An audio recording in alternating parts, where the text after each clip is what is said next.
All right, episode 8 of season 9 of Alone. I have to say, it was pretty exciting for me to be gone for a week backpacking and then come back and get to watch 2 episodes in a row. So I just got my episode 7 review out, and here comes episode 8. Episode 8, as always, has a ton of great stuff to talk about. We're seeing some really fun joking and costumery. We're seeing some really hard times, some tough decisions. We're seeing a lot of folks doing unwell in the belly department. I'm going to be talking about all of that and more. And I'm going to be talking about the idea of listening to your body when it says no versus eating something and risking the nausea and vomiting. I'm going to be talking about stomach upset as it relates to survival and some of the things that we can do to help our bodies be able to integrate food and water a little bit better. I also want to talk about this idea that quitting on Alone, choosing to leave yourself rather than being medically extracted, is the only way not to fail at Alone unless you come home the winner. We're going to be breaking that down a little bit and talking about it, and going to be talking again about survival mindset and what is starting to happen to folks at this late stage of the game, getting into the 40s. Please remember to like this video, subscribe to my channel, and hit the notifications bell so you know when these come out. And again, lots of awesome benefits to being one of my Patreon members. Encourage you to check that out. Information on all that I do is in the description of this video. Lots of exciting stuff to talk about. Let's go ahead and dive in. The first scene is us looking at Karie, and I think this is just hilarious because I literally got my season 7 episode out the morning after episode 8 came out. I hadn't seen episode 8, but in episode 7, I talk about seeing Karie's black teeth and what happens to a cast iron pot when it's exposed to acid, and how we can see the results in Karie's teeth. And then it is the very first scene of episode 8. I want to point out that the color of her teeth is not the only issue here. It is possible to give yourself iron toxicity from taking too much in. Just like so many things and a lot of vitamins and minerals, we need a certain amount of them, but getting too much of them can be poison, right? You can definitely do yourself damage with too much vitamin A, with a lot of the fat soluble vitamins that your body doesn't just shed through its pee right away. Definitely true of a lot of minerals, and definitely true of iron. So hoping that Karie isn't going to have other significant health repercussions rather than just the black teeth. Love seeing Karie make that tooth powder for herself to polish up her teeth. What she's using is an herb called horsetail. The genus is Equisetum. And what is really unique and wonderful about horsetail is that it has silica in it. So most grasses also have silica, but horsetail has larger pieces of silica. And in fact, it is something that is often called scouring rush, because in the absence of Brillo pads, you can scrub your pots shiny, brilliant clean with it. So this is a wonderful thing for Karie to be able to clean her teeth well, and we can see it makes a big difference. But it is also a problem to use that too much, because it's in fact so abrasive that you are essentially scrubbing your teeth down with a scouring pad, and you can do damage to the enamel, especially if you're eating a lot of highly acidic fruits. I had to get a ton of dental work done last summer once I knew I was going out for Alone Frozen, because my teeth were fairly shot from my time out on the Arctic, because I was surviving on largely cranberries for the last 2 months of my time out there, and they were so acidic that they ate away most of the enamel in my teeth. So the combination for Karie of eating a very acidic diet and scrubbing with horsetail regularly, she could be doing serious damage. It might be better for her to just let herself have black teeth for a while, knowing she can take care of it later when she's under less strenuous circumstances. Love Karie's innovative system for getting a cord attached to her arrow so that she can shoot that muskrat in the water and then retrieve it. Now, this probably wouldn't have worked for the beaver that we saw guys shooting at earlier in the season, because they are so darn big and heavy. But a muskrat is smaller, so definitely an awesome idea. And we see this with archery fishing. This is something that is done with fishing arrows regularly. And I've always wondered how I would be able to attach an arrow strong enough for the recoil when it gets to the end of the cord. But with Karie's system, with that reel, it's not going to get to the end. It can play out as long as possible. Very curious to hear how she securely attached that cord to her arrow. Herself and Juan Pablo are both going to be on the next Patreon call. Really excited to get her perspective on that. We then returned to Tom, and we saw Tom looking really rough at the end of the last episode. He is still doing really poorly, and he is in that classic quandary of, how do I let this heal while also giving my body what it needs? I think he's really wise to think that beaver might be the key, because as he says, it is really the only thing that he can bring in that would give him days of food, and rich, nourishing food, not lean food that's potentially stealing a little bit from his body, like lean meats like rabbit and squirrel can do. So it's a good call. Of course, it's getting later in the year, and we can see as Tom goes out there that the river is already starting to be frozen over, and that is definitely going to be impacting the beaver activity. They stay very, very active through late fall, gathering brush and bringing it down underwater near their lodge and building up a huge raft of this brushy twigs that they can eat all winter long. But once there's starting to be ice on the water, then they're going to be sticking close to the lodge and coming out and feeding and returning. It doesn't look like the river is that frozen yet, but it's getting close, and sure enough, he doesn't find any beavers. Really feeling for Tom out there. It is hard to watch, and it is so hard being out there under those starvation conditions and difficult weather without injury. But then you heap injury or illness on top of it, and it is just brutal. I have to say that looking at Tom and how shrunken his cheeks are, his cheekbones just more and more prominent every time, more and more wrinkles in his face, and that's what happens when you lose the elasticity and the fat, the subcutaneous fat under your skin, as well as a lot of your body's water. We start to see that, and I'm guessing that Tom probably was going to be getting pulled pretty soon anyway. So sorry to see him have that awful injury and see him have to choose to go because of something like that. And I think it's clear to him and clear to all of us watching that his body was really winding down. Of all of the people out there, he was looking really rough.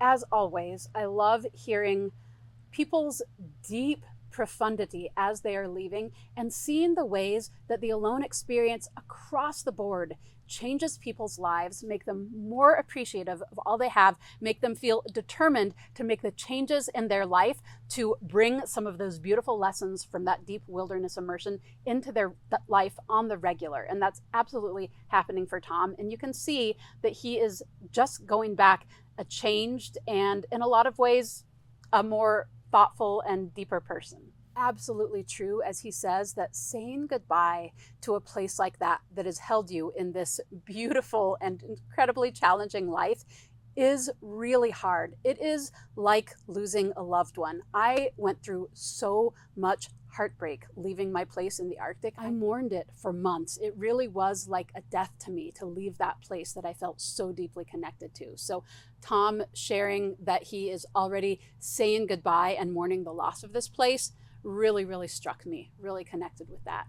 Tom, thanks so much for all you demonstrated. I loved your ethic out there. I loved how skilled you were at bringing in the game, your shelter, your chimney, how thoughtful you were in so many ways. Really, really enjoyed your journey. Thank you so much, and Godspeed to health and well-being and recovery from all of your injuries. Speaking of those feelings of connection, loved coming in on Karie's song and just again, seeing all of the heart that she brings to her time out there. Has anyone else noticed that Karie is always positive? She is usually smiling, laughing, playing, having fun. Having fun out there is such an important survival skill. You can see that she is robust and enjoying every day. And while she hasn't been bringing in as much food as it looks like other people have out there, she is still being fed by that sense of place, that sense of connection, that life she's living out there. And that is a powerful survival asset.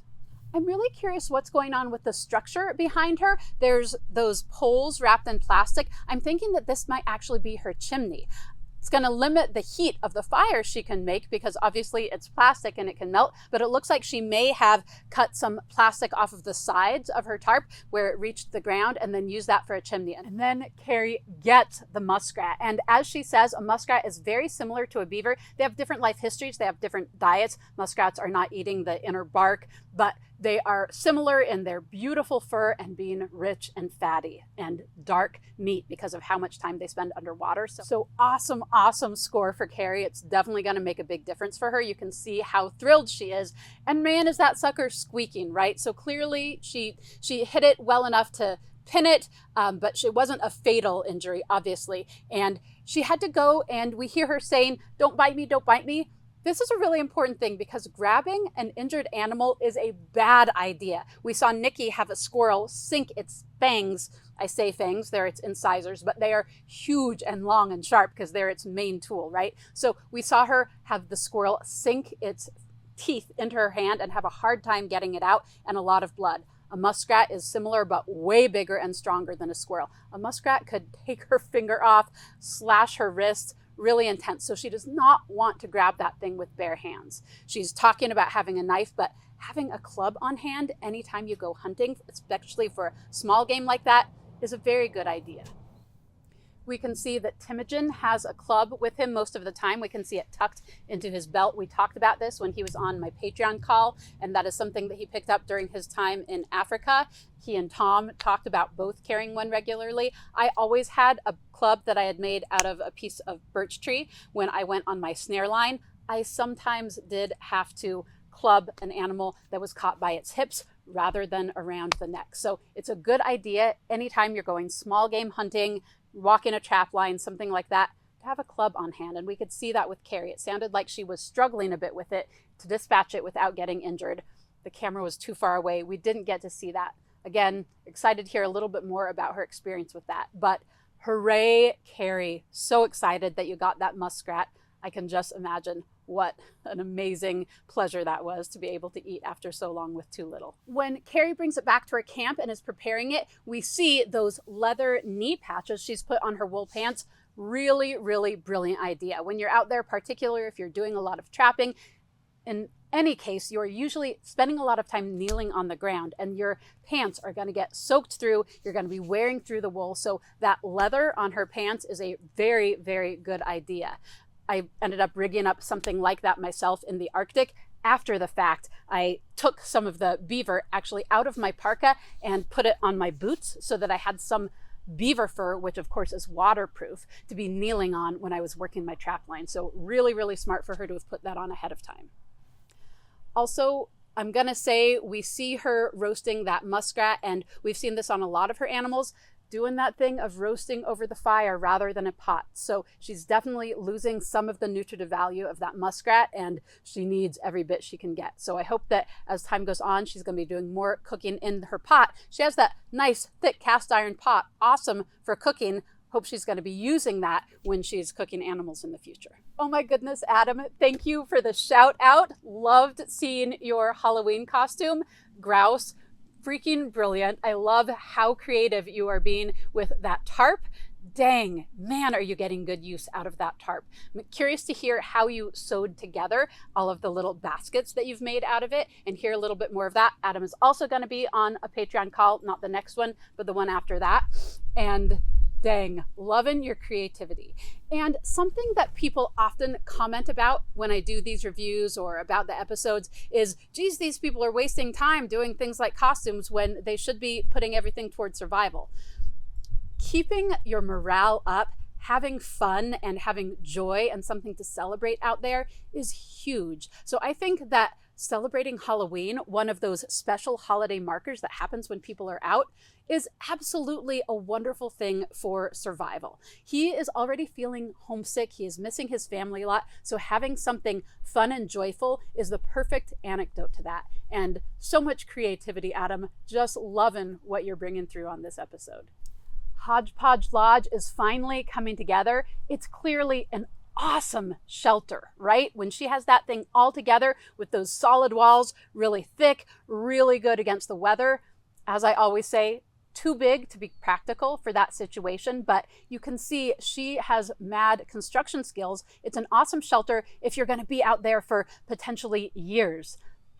Obviously, way too much effort given how long she was out there, and it is hard to see that as soon as she finally has that shelter together, her body starts to tank because she poured everything she had into that place. And Now she doesn't have much left to give right at the time when it would be best for her to be able to relax, enjoy her cache of food, and really enjoy the place. So awesome to see that shelter come together. Ugh, rough that her body is starting to really go downhill quickly. My first thought with the burps was wondering if it was Giardia and if she had either eaten some meat that wasn't thoroughly cooked enough, that she had handled with hands that had water, or drunk some bad water. But then later she goes on to explain it's not Giardia because it's not sulfur burps, it's just burps. And burps and nausea go together, right? Usually when our stomach is upset, it is the burps that start to demonstrate that, trying to relieve some of the pressure in the stomach. The fact that she doesn't have other symptoms going along with it, I think she's right that it is just her body being run down. Just last week, I was camping at 11,500 feet and I got altitude sickness.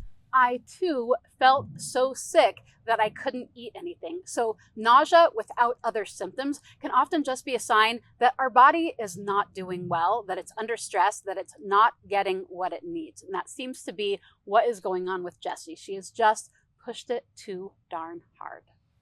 So I want to talk about this idea of our body's reserves and going in with a lot of weight on and expecting that to see you through. The average statistic is that most people, without trying hard, like these guys have done to put on a lot of extra weight, have roughly 30 days worth of food stored in their bodies, right? That includes the blood sugar already circulating in your system, the glycogen stored in your liver, your body fat, and then also your muscles, because once we start getting into starvation mode, we're breaking down our muscles as well as our fat. They go together. So all of the folks out there right now definitely have some muscle loss happening. But 30 days worth of food, right? And that is just normal living, not pushing yourself incredibly hard like those people are doing out there. So let's look at that with Jessie. She is now on day 43. That is 2 weeks beyond what her body should have had in order to sustain her going in. Now, she did put on extra weight for sure, but I still think that that's going to account for the extra amount of calories she's burning, not give her a whole lot of extra time. So at this point, she is beyond what we know her body has to give, and she hasn't eaten anything in 10 days, she says, when the medics come, right? So that is a long time when you are working that hard and you are not getting anything significant into your body. It's no wonder that her stomach is losing its capacity to take anything in and hold anything. That's what happens. Use it or lose it, right? Not using your digestive system for a long time, it gets to where it doesn't want to get used. Wow, Teimojin is just getting better and better at hunting with every episode, right? This is really awesome to see. He is getting more and more dialed, and we can see that he is thinking, he's figuring out the patterns, and he is getting more and more good at hunting in that environment specifically. Awesome to see him just nailing it with the archery out there and getting some more food. Like everyone else, Teimojin is starting to look gaunt. We can really start to see the weight loss on him, but at least he's bringing in food, what looks to the viewer, to us from what we see out there, fairly regularly. Awesome. I love him sharing that he can feel something is out there looking out for him. And I believe that this is really true when we're out in those places, and the degree to which we feel seen and supported on the land is the degree to which we appreciate what we have rather than begrudge what we don't have. So it may or may not be the case that the land is seeing you, or your ancestors are supporting you, or some sense of spirit is out there with your back. But regardless, feeling it and believing it makes you better off in that situation. I 100% agree that if you are really dialed in and you are there in a prayerful way and you are giving back and you are respectful and communicating with that place, that the land is going to do better by you. And I believe his experience out there is really demonstrating that. Everybody has their own beliefs in this regard. You may or may not agree with me, but it's my experience, and I think that we see it come through a lot, particularly in the people who stay out there for a long time, who are really going the distance. We're seeing it a lot in Karie, a lot in Teimojin, and I'm loving it. Juan Pablo, we haven't seen him for a while. He wasn't in the last episode. So really great to get some more time with Juan Pablo. And we see him noting that the fish are doing what they do, which is getting deeper as the weather gets colder. And he's not seeing any ripples, any bites near his area. So he takes a risk to extend his pier. It's a big risk. Standing on potentially unstable surfaces on a huge body of fast-moving cold water, that is a serious risk. I may or may not have made that choice in his position, right? So he had to be really confident with what he was building. And he did say as he was doing it, this isn't super secure, but it panned out for him and he's able to bring in some fish. I'm really, really glad that Juan Pablo brings in the idea of how important it is to him to win, not just for himself. We know that it is for himself and for his life and for his partner, but something beyond himself, which is being the first non-white person to win alone. That would be a really big deal. And we can see that that is part of his motivation out there. It's always wonderful to have motivation outside of yourself and to feel like you are doing something for the good of the world, the good of humanity, representing something. I talked about this with Teimojin and the Canadian flag last episode. Also true of Juan Pablo. And I love him saying, I don't just want to be a decoration out here. I don't just want to be the token brown person. I want to do this to prove to the world that it doesn't matter who you are. It's about your determination. He does say that I can be better than folks. I hate it when people talk about it as a hierarchy and better or worse, but I hear that that is part of his resolve and his determination. And I think it's awesome. I think it's really important that we see more non-white male people represented in the survival world. So awesome. Good luck, Juan Pablo. Love seeing that. But then right after that, we see Juan Pablo really struggling for the first time, right? The first indication that all is not well with his body. He's got those fish and he's sitting there looking at a pot of food and his body says, no, I don't want to eat that. And that is potentially a big issue, right? This is the first time that we might be seeing the other very risky choice he made, which was drinking water right from the river, catching up with him. It might be that it took longer to catch up with him than some of the others because he does have that more robust system from drinking wild water regularly and from growing up in Mexico. It might be that what worked for his body when it wasn't deeply stressed after, a month and a half of starvation is now going to be a lot harder on his body. It's hard to say. It might be some other stressor making his body give a no. But once you start getting nauseous and you get to the point where you can't eat the food that you have, definitely a problem. So worried about Juan Pablo here. Which brings me to this idea, and we see it with Jessie. We see a lot of people having stomach issues on this season thus far. The idea of eating when your body gives you a no. And I went through this a lot in the Arctic because there were a lot of foods out there that were classic survival foods that I tried eating and my body said, I do not want this. Do not put it in me. And I tried a bite or two and I tried preparing them different ways. And what I came to is, you know what? I am going to listen to and honor my body. My body is by far my most important asset, my most important gear item out here. And if I compromise it and push it to do something it is telling me it doesn't want to do, that could potentially be the choice that takes me out.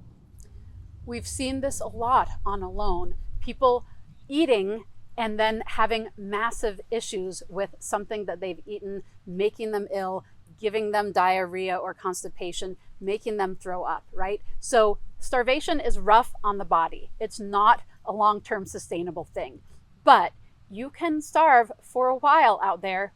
This show has demonstrated that, but constipation is gonna take you out if it doesn't get resolved. It's gonna be long-term. Diarrhea, throwing up, those are gonna take you out quickly. So it is not worth pushing your body to put something in it when your body says, no, I don't want to do it. And Juan Pablo says it beautifully. I need this food, but I will lose more than just this food in my stomach if I make myself sick and I throw up. Diarrhea and vomiting are extremely dehydrating. They are very stressful to your system. They're taking not just nutrients, but also a lot of liquids out of your system. Plus you're losing all of that stomach acid, which your body has to regenerate, which is hard on your body when you don't have anything coming in. And if you get to the point where you can't even keep water down, dunzo, right? It is a big problem. So I think Juan Pablo is making the right choice to not eat when his body says no, with the hopes that his body will come around, right? That it's temporary. If he pushes it it might become something that isn't temporary. The exception would be water. I'm with Jessie that she needs to get water in. Not having water is a problem. We're going to talk about ways that she might have been more successful keeping water down when we get around to that part of the episode. I think Adam has the best Halloween going on that I have ever seen on Alone. Love that skit. Absolutely hilarious. Love that the editors were able to work with him and make it all come together seamlessly, hoping that there's an Emmy in his future. We shall see, but oh my gosh, Adam, so hilarious, and love the ways that it demonstrates the alone adventure, because you are out there wondering who else out there has a bear, right? And thinking all the time about food and that idea of eggs where the kid is thinking about it as a weapon, but you're like, oh my gosh, eggs? Yeah, just such an awesome demonstration of what is really going on in your mind when you are out on Alone. So hope you get that Emmy. Also, he's clearly having a lot of fun, still very creative, right? We see some people just struggling every day, but Adam being bright and creative and that kind of thinking shows that he's doing well, right? Because one of the things that you really lose when you're having a hard time just surviving is some of that free-spirited mind. You're more in the stress phase where it's just everything you got to do just to get through the day. So if Adam is able to come up with these skits and, scripts and make it all work, that's a sign that he's doing well. Also, just look at him, right? He does not look nearly as wasted as a lot of the other people out there. I would say of everybody still out there, I see less change in Adam's face and his bearing and his general energy. Second to that, I would say Karie. We also don't see her looking really wasted. Teimojin's doing good, but definitely seeing the weight loss on him. So Adam is looking really strong right now. His cabin's doing really great. He got that lumber. He's getting it more and more dialed all the time. He's got all those great containers. Really great to see.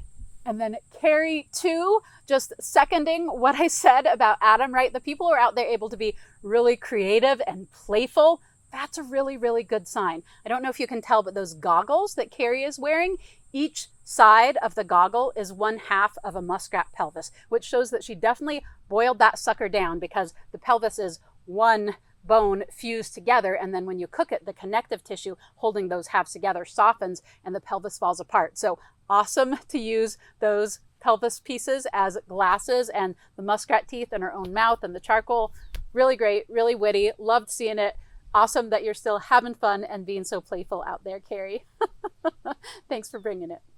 Teimojin is also celebrating Halloween, or Samhain as I too often call it. Love that you're bringing that Samhain energy in and celebrating it in a deeper, more soulful way. Really present with ancestors and guardians and that spirit that you feel buoying yourself out there. So love that you're bringing that through, and how profound to hear him talk about his departed grandfather and all that it means to him. I love seeing that little window into Teimojin's background and who he is. The diamond willow that he has is something that Dave Holder brought for the participants. Dave is such an amazing man, a dear friend who I value so much, so knowledgeable, and also so connected to the world around him. His wife is Karie. She is amazing. Really love her. I got to meet her at the Global Bushcraft Symposium several years ago, and that fungus is a powerful medicine. And so burning it, it's not just a physical medicine. It's supposed to be very good for headaches, one of the few things that can relieve migraines, but it also smells wonderful. This kind of, it's not like sage, right? That's kind of a spicy smell, but the diamond willow fungus, it's sweet, and there's something about it that just gets right to the heart of you. And the idea is that it helps carry your prayers into the sky and carry them wherever they're going. So love seeing Teimojin use that, and love being able to give a shout out to my dear friend, Dave Holder, who made it possible for all participants to bring some of that out there. Just classic Dave Holder. All right, so Jessie is still having a really rough time. She is going downhill fast. One of the things that I love is that while she is having a hard time and clearly feeling sorry for herself, she's also aware of it, and her sense of humor is intact, right? Geez, Jessie, do you want a little cheese with that wine, right? So that's a really important survival skill as well, having perspective and able to bring the levity in even in your hardest moments. Once Jessie starts throwing up, it feels clear that she's not coming back from that, right? Because like Tom, she's already so wasted. Her body is already so stressed. Once that cycle of vomiting and not being able to hold anything down begins, it's not looking good. She could potentially recover from it, but she has to be able to keep down water. And that's something that I want to talk about. So she takes charcoal powder, which is a great idea. And what I want to say is that that could probably have been a lot more helpful early on. She said she's been feeling queasy for days, but she didn't start throwing up until a while after. The charcoal would be most useful when she's starting to feel those grumblings. By the time she's getting to where she can't hold anything down, it's just one more stressor on her system. Also, what would be really helpful for her is to not be drinking just straight water, right? To be drinking water that is one, body temperature instead of cold or hot. That's going to be less of a stressor on her system, and ideally water with electrolytes in it. I don't believe, oh wait, she does have salt. I think she's one of the 2 people who brought salt. So she should definitely be putting a little bit of salt in that water. What you basically want to try to do is to make the water you're taking in as similar to the serum of your blood as possible, right? So that it just goes right in. It's not a shock to your system. So room temperature, some other electrolytes, and a little bit of salt might have made it easier for her to hold that down. By the time she took the charcoal, that probably was upsetting to an already upset stomach and might have actually exacerbated what was going on for her. Hard to say. I'm not a doctor. I don't know exactly what was going on, but yeah, looking very rough. As we go back to Adam, homesickness is really starting to set in more. And he talks about it like a mind worm or an earworm, right? When you get something in your head and you just can't get it out. Homesickness can really be like that out there. It's one thing to be thinking about your loved ones and missing them. It's another when it's all you can think about and you start thinking about what's it going to be like when I see them? What's the food that we're going to eat together? Where are we going to go on vacation when I get back and we're celebrating our reunion? All of the things that start squirrel caging around in your brain out there, it gets a lot harder to pull yourself back from that. And I feel like we kind of saw that with Jacques, the first person out, started to think about home and miss home and think about how good he had it out there. And it just built and built and grew until he was ready to leave. And I talked about this with one of Adam's choices, I think in my second episode 2 review. And that was his choice to put that family of himself and his girlfriend up front and center in his cabin. Of course, you're going to be thinking about it all the time when you are looking at it every time you turn around. My philosophy is when you are out there recognizing that it is time for you to be solo and you have so much time the whole rest of your life to be with your family, but this isn't the time to be thinking about that. Tuck that photo away and only look at it if you absolutely have to, because it's just going to make it so much harder for yourself. Oh my gosh. Then Adam gets a rabbit. Technically a snowshoe hare, but I always just use them interchangeably, even though I'm a biologist and I know it's not technically correct, but come on, right? So Adam gets that beautiful snowshoe hare, and it is a big one and it looks amazing and delicious. And as someone who has subsisted a lot on rabbits and nothing but rabbits, I can just feel with every part of my body how exciting a score that was for him. I love eating rabbit. It's such a wonderful and unique meat. It's really, really mild, and it's somewhere in between light meat and dark meat. It's more similar to light meat, and yet it's definitely not like poultry. It is so delicious. And rabbit organs, I think, are the best organs of any creature on the planet. They're a really wonderful gateway organ for people who are like, oh no, I don't like liver, it's too strong. Rabbit organs are so sweet and mild. They're really easy to eat. And especially up there with the snowshoe hare that are eating largely the spruce, I feel like you can taste the essence of the forest in their organs. It is so dang good. So really excited to see Adam get that and see how much he's enjoying it. And clearly it is not a very good rabbit area, right? In the Arctic, especially season 7, I think they had a way better rabbit year. Snowshoe hare, very, very cyclical. It might have just been my sight, but there weren't very many of them. I was on a barren, rocky peninsula, so there were less of them there than the people who were inland, but I don't think it was a very good year for snowshoe hares my year on the Arctic, and it doesn't look like it's a very good year this year because it looks like only 2 people so far have gotten a rabbit. Tom got 1, Adam has gotten 1 in 10 people, 43 days. That's a rough rabbit year, which is such a bummer because rabbit, oh, amazing. Obviously, you have to be very careful eating rabbit to not get rabbit starvation. You have to be very careful in your processing to get every bit of the fat into that pot with your rabbit. Because what happens when you eat a lot of very lean meat without enough fat mixed into it is that the toxins from protein, so a lot of what we pee out is high nitrogen, and that comes from the proteins we eat. Those toxins can build up in your system. Rabbit starvation, it's like starving. You can eat as many rabbits as you can eat and still be starving, but it's worse than that because it also comes with nausea and diarrhea and losing things. We saw Joe eating a ton of rabbits season 7 and really struggling with it and feeling like every rabbit was robbing something from his body rather than giving his body something that it needs. So being very careful, peeling all of the fat off of the intestines, like I talked about with Benji and his beaver, scraping every bit of it off of the skin, like I talk about with Teimojin and his squirrel in episode 7, really, really key. This is also one of the things that I think is so important about bringing a ration on alone.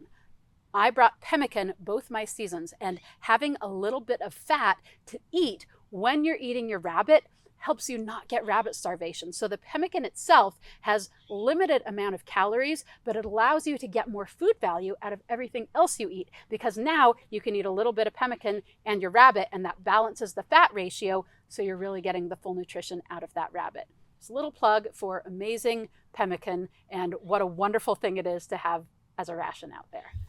And finally, we return to Jessie, and there's not looking to be a way she's going to be recovering from this. And here's where I want to talk about this idea that not quitting is so important. And we hear Jessie saying, I am not going to quit. I will never quit. I am here until they come and get me. And the idea that we have often on Alone that getting pulled is the only thing besides winning that is a way to keep your pride intact and not to have failed on Alone. And I went in with a similar mindset thinking, there's no way I'm ever quitting. There is no tap out button. Just like Jessie and Juan Pablo have both said, I did not consider that there was a tap out button. It just wasn't part of my reality out there. And I thought until the very end that I wasn't going to quit because I loved being there so much. But I had a similar epiphany to what so many other people are talking about there, and realizing, but what if that means long-term damage to my body? Is that a win? Is that what I want to be demonstrating to millions of people watching, millions of children who are deciding what is most important to be in the world by watching these mentors on this show? To my mind, choosing yourself and your health and your body, that is not a failure, that is a win. And we hear the doctor saying, if we leave her in there like this, she's gonna die by herself in this cabin. We hear him saying, she's gonna start bleeding from her stomach and having ulcers there. This is not a good prospect. Ulcers don't just go away very easily on their own, right? They're a major issue. So saying, I would rather stay out here until I'm doing long-term damage and potentially dying, and having that feel important, I just don't agree that that's a good idea. When it came down to it, the day I chose to leave season 6 was the day I had a medical check coming. And up until the last moments out there, I thought, you know what? I'm going to be out here as long as I can until they come and get me. And then that morning I realized I'm not going to pass this medical check. When they come for me, they're going to be pulling me. And I realized, you know what? No way. No way I'm letting someone else make that choice for me. I'm making that choice for myself. I am choosing my body. I am choosing myself and my life and my long-term health. And I am not letting people see me demonstrate throwing myself under the bus for something as trivial, ultimately, as winning and money. Winning, this arbitrary concept that our society is obsessed with, but what does it mean really, right? It's just an idea. The money, yeah, it has real implications in your life, sure, but you can't buy back your body. You can't buy back your stomach lining. You cannot buy back health. So we saw 2 people go out this episode, Tom and Jessie. Tom saying, you know what? There's a lot more waters to fish. There's a lot more people to spend time with. There's a lot more that I love about my life back home. And Jessie saying, I will never quit. You'll have to come get me. I am never pushing that button. And being at a potentially life-threatening state when they pull her out, right? Which is failure? I'm not going to answer that question, but I think it's a really important one to consider. And I think that our society sets us up for some poor decision-making in these regards. Jessie, it's so hard to see you go. My heart was just so with you. You built a beautiful, amazing structure, and I'm sorry that you put so much energy towards it that it took it out of you so intensely. I hope that you recovered well. I know that you're doing okay because I actually saw you in February, and that was really lovely. But man, just really heart-wrenching to see what you went through and that you didn't get a chance to enjoy that beautiful place like you would have liked to. Yeah, hope that you're doing really well now and that it isn't too painful to watch this episode for you. Sending a lot of love your way. Also, looking forward to talking to Jessie when she comes on our final Patreon call. As much as I didn't like seeing Jessie's tap out, it was a really powerful scene to me because I know all of the folks who were heading out there with her, and that medic is such a sweetheart. He's from Newfoundland. You can hear in his voice, he's like this leprechaun with this beautiful lilt, really sweet guy. But I was just really feeling for those guys as they are approaching that cabin, right? They didn't get a check-in from Jessie. I love that they shared that you do have to check in regularly so that they know that you are okay out there, so that they know that you're alive. And there are strong safety protocols. It's not like when they show up for a med check, they might show up to find a 2-week-old corpse, right? They have to know that you're good enough to at least be able to check in. So while Jessie said she didn't quit not sending that check-in, she knew that they were going to be coming for her, right? She had to, because that's the way it works out there. And just what it must have been like for that crew of people. And you can hear it. You can see it in their tentative footsteps. You can hear it in Dan's voice as he's saying, Jessie, they're afraid that they're going to find something a lot gnarlier than just a nauseous Jessie, right? I think they're afraid that she might be in their dead. Every time they go to check on someone, they know that that is a possibility, right? So it must be extremely nerve-wracking. And these are really good, really kind, caring people. They deeply care about the people out there and their well-being. So I'm sure that it was really hard. And I had this happen to me when satellites weren't good enough to get my signal out, and the crew showed up to check on me when I was perfectly fine, and I could just see the relief on their faces, right? So that happened in season 6 because I brushed in my shelter and didn't realize that that meant that I couldn't then send a signal from inside my shelter. But I'm with Jessie and with the crew on this extraction and how rough it looks for everybody out there. I really love what everybody shares as they're leaving, and just feel like that is some of the most substantive parts of the alone experience, those epiphanies that people have as they're going home. So hearing, again, just like Tom, Jessie really talk about the ways that she wants to apply the things she's learned out there to her life and have it change her life for the better. I love that. And I know that this is true about Jessie, and that she's kind of shifted how she moves in the world from this experience, and a lot of work about empowering women. So I think it's really awesome, and I love seeing this.